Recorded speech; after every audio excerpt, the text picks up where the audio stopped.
Bonjour à tous et bienvenue sur le podcast J'ai l'œil du tigre.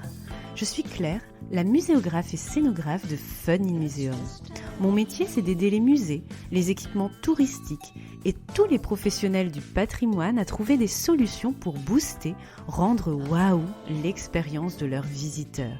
Chaque semaine, je vous donne les stratégies, les astuces et surtout de la bonne humeur pour réinventer avec moi le monde des musées, les rendre plus fun et vraiment accessibles à tous. Alors mettez-vous à votre aise, installez-vous confortablement et c'est parti pour l'épisode du jour.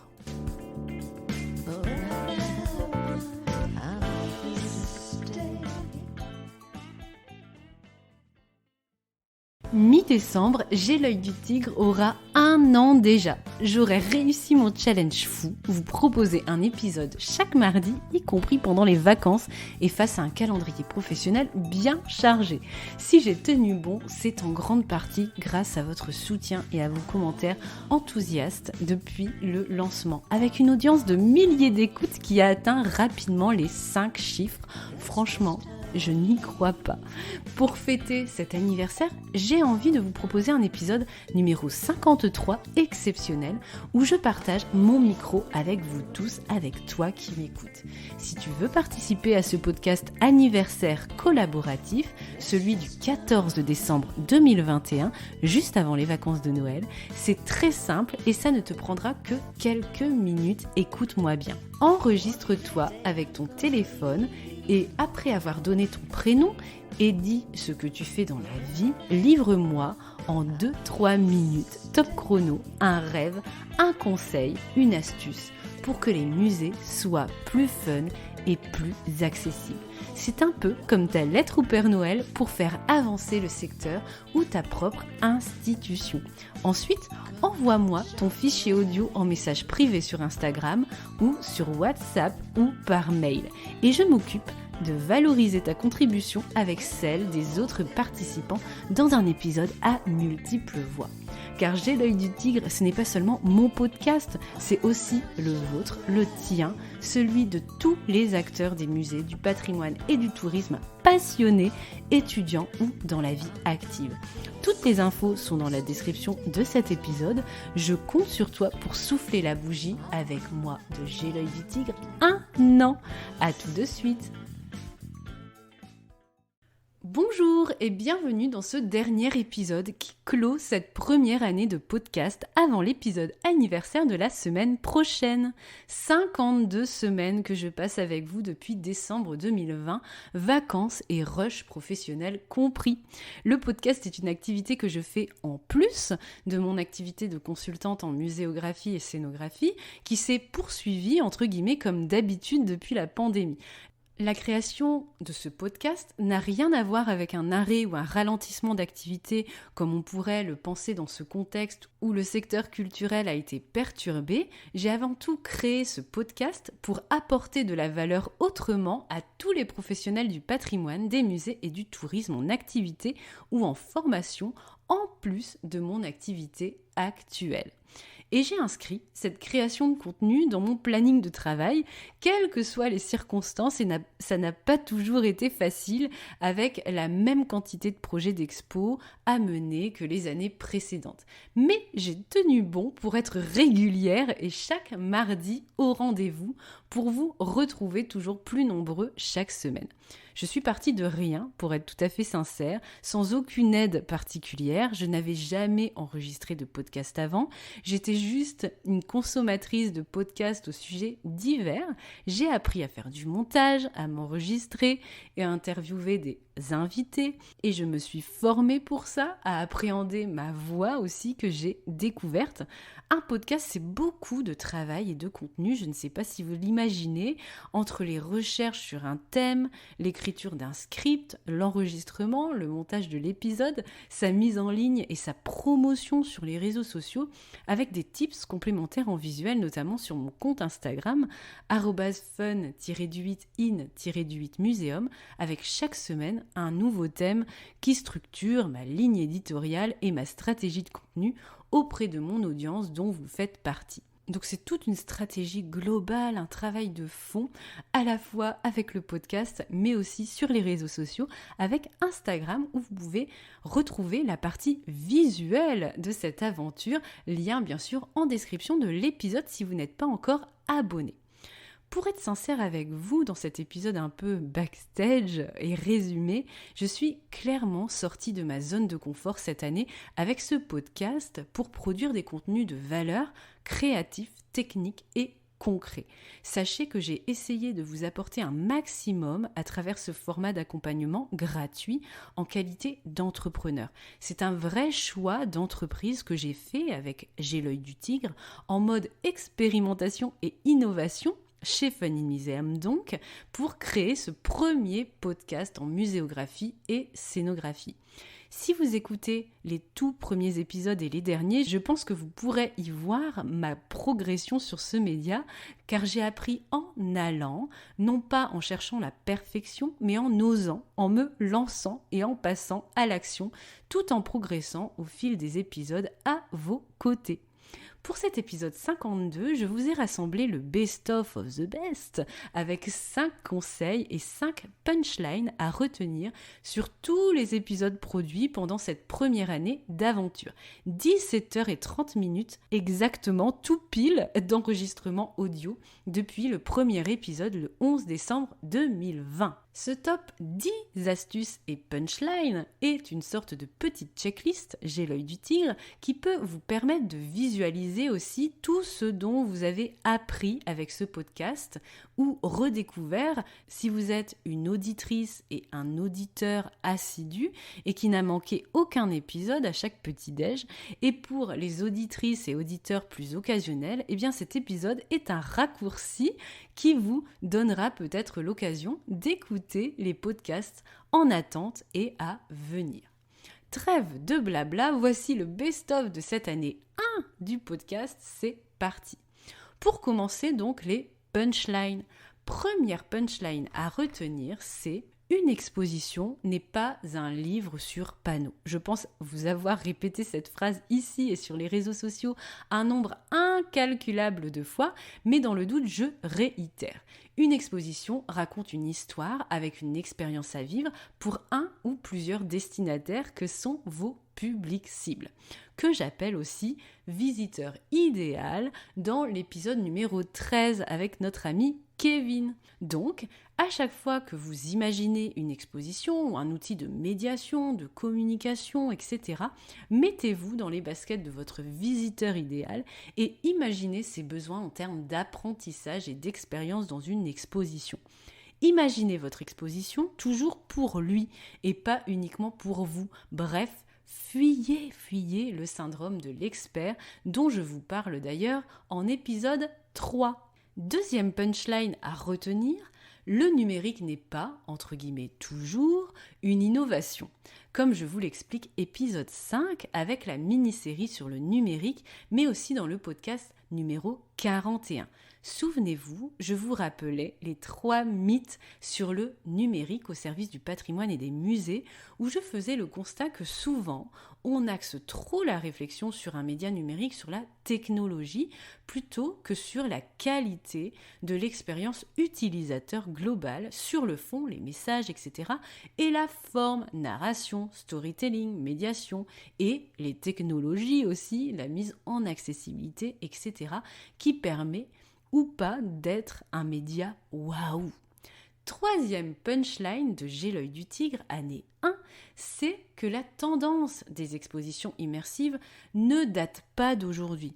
Ok, c'est un parti pris aujourd'hui de plus en plus présent et fréquent dans les expositions, mais ce n'est pas du tout une nouveauté 2020-2021 ou même post-Covid comme on pourrait l'imaginer à lire certains articles récents. Direction épisode 4 avec les 4 conseils pour la création d'une exposition vraiment immersive justement. Il n'y a pas que le décorum qui compte ou encore les médias numériques immersifs, mais aussi la qualité de la narration et de la scénarisation des contenus ou encore l'originalité des outils de médiation qui vont permettre le cocktail immersif et explosif qui fonctionne bien dans votre expo. C'est comme pour un film ou une série, si les images sont belles et les effets spéciaux aussi, si le scénario du film est ennuyeux, qu'il n'y a pas de surprise, de rythme, de temps fort, de personnages charismatiques à rencontrer, eh bien ça pose un problème. Et c'est justement le rôle du muséographe ou du chargé d'exposition de scénariser des informations scientifiques brutes en une histoire avec un format qui est réfléchi en profondeur, avec des aventures à vivre, de préférences multisensorielles pour s'adapter aux différents modes d'apprentissage. Épisode 23, souvenez-vous, on peut être un profil visuel, auditif, kinesthésique, et il existe aussi, épisode 32, inspiré des personnages de la série Friends, différents profils de visiteurs, des visiteurs fourmis, papillons, sauterelles, poissons, qu'on nomme aussi en muséologie, experts, baroudeurs, etc. Donc une scénarisation qui est aussi importante que le décorum, et bien sûr le scénographe est là pour ça, pour faire une mise en scène qui colle justement avec ce contenu. Donc toujours penser le contenu avec le contenant et pas comme deux étiquettes, comme deux blocs distincts, puisque la créativité de l'un va enrichir la créativité de l'autre. Quatrième punchline que je souhaitais vous repartager, les questions d'accessibilité ne sont pas une contrainte, mais une opportunité de progrès et d'innovation utile à tous. Qu'on soit senior, avec des enfants, un bébé au musée, qu'on soit blessé ou qu'on souffre de troubles psychiques, passagers, ou que nous ayons des troubles moteurs, visuels, auditifs, mentaux, qui nécessitent une adaptation de l'environnement. C'est en effet l'environnement du musée qui doit être adapté pour permettre une plus grande autonomie à ses visiteurs, porteurs ou non d'un handicap, et pour offrir justement une plus belle expérience. Ce n'est pas au public qui connaît des difficultés de s'adapter. Soignez le confort du visiteur, pensez bienveillance, pensez care, prenez soin de lui. Pour cela, direction la mini-série sur l'accessibilité de cet automne, épisodes 46, 47, 48 et 50, mais aussi celui sur les bébés au musée, le numéro 30, sur le label Tourisme et Handicap, le numéro 34, sur les seniors, le 14, ou encore sur l'écriture facile à lire et à comprendre, le FALC, le podcast numéro 39. Et puis, n'oubliez jamais les droits fondamentaux du visiteur, podcast 29, et les piliers d'un musée du 21e siècle, épisode 28. Et enfin, cinquième punchline, oser pimper. Les chronologies ennuyeuses, les cartes, les toilettes, les mannequins moches, les visites classiques de châteaux et de patrimoine bâti. Et pour cela, il y a une mine d'idées dans les épisodes Comment pimper, mais aussi sur mon compte Instagram où chaque semaine, je publie un post intitulé « Un tips avec un rien du tout ». Car je souhaite vraiment vous rappeler que le secteur de l'exposition n'a pas de limite, hormis celle de votre imagination. Osez être drôle, comme dans l'épisode 11 sur l'humour dans les expos. Osez exposer des sujets sensibles, sortir des sentiers battus au-delà de vos contraintes budgétaires, techniques, politiques, bâtimentaires ou tout ce que vous voulez. C'est vous qui déterminez votre cadre créatif pour répondre à vos cibles, faire avancer le secteur, mais aussi pour vous épanouir. Et ça, l'épanouissement, j'en parle beaucoup dans ma formation Expo Mode d'emploi, mais aussi dans des épisodes comme celui sur le job de rêve, le podcast numéro 35, ou 21 sur les 3 mythes de la création d'expositions, entre autres. Donc, osez pimper vos expos et votre carrière par extension. À chaque contrainte, une occasion d'innover et de progresser. Donc, en mes mots, les 5 punchlines à retenir pour l'année 2020-2021 surtout, une exposition n'est pas un livre sur panneau. Le numérique n'est pas toujours une innovation. La tendance des expositions immersives ne date pas d'aujourd'hui. Les questions d'accessibilité ne sont pas une contrainte, mais une opportunité de progrès et d'innovation utile à tous. Et enfin, oser pimper à chaque contrainte, une occasion d'innover et de progresser. Et les erreurs, eh bien ça marche aussi. Toutes les erreurs que vous allez faire, ça va vous permettre de progresser. Donc ne culpabilisez pas, faites le bilan et allez toujours de l'avant et restez optimiste surtout. C'est ça que j'ai essayé de vous donner avec J'ai l'œil du tigre, des tips et de la bonne humeur. Les 5 conseils maintenant justement. Conseil numéro 1, pensez stratégie. Avant d'imaginer le détail de votre expo, le petit truc en fin de chaîne, au bout de la pelote, pensez à vos axes stratégiques, à votre concept, qui structure l'ensemble de votre projet et va vous aider à prendre de la hauteur. Je l'ai répété dans de nombreux épisodes, comme dans celui sur le projet scientifique et culturel, le numéro 12, ou dans ma formation Expo Mode d'Emploi, ou auprès des personnes que je coach en tant que consultante.